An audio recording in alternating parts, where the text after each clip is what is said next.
বিসমিল্লাহির রহমানির রহিম। আসসালামু আলাইকুম। সুপ্রিয় বন্ধুরা, কেমন আছেন সবাই? নিশ্চয়ই খুব ভালো। আমিও ভালোই আছি, আলহামদুলিল্লাহ। ভালো থাকবোই না বা কেন, পরিস্থিতি যেমনই হোক ভালো হওয়াটাই তো আবশ্যক। মাকে খুব মিস করি। আর সবচেয়ে বড় কথা,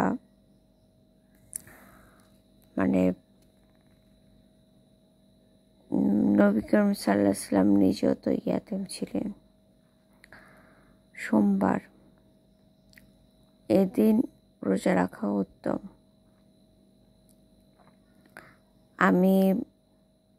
এখন তো অক্টোবর মাস চলছে, আমি ইনশাল্লাহ মার্চ মাস পর্যন্ত হাতে গোনা 2-1টা সোমবার হয়তো মিস হবে। তো সকলে দোয়া রাখবেন। আমি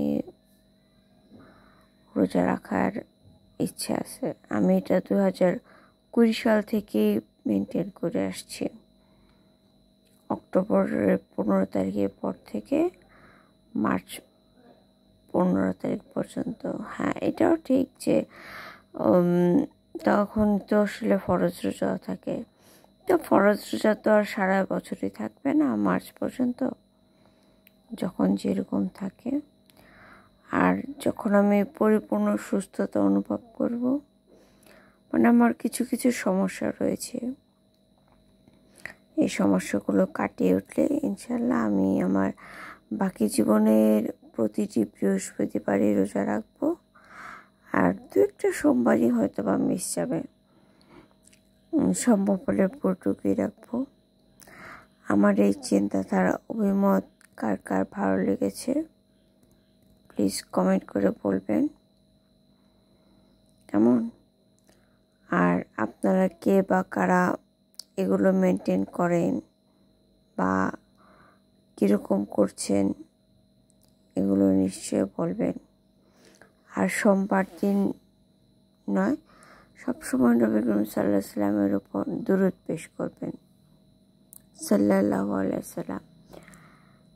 একবার দুরূদ পাঠ করলে 10 বার রহমত। উফ, কত সহজ, তাই না? ভাবা যায়? তো কি আর বলবো, সোমবারটা অনেক স্পেশাল। সকলেরই স্পেশাল মুহূর্তটা কাটুক।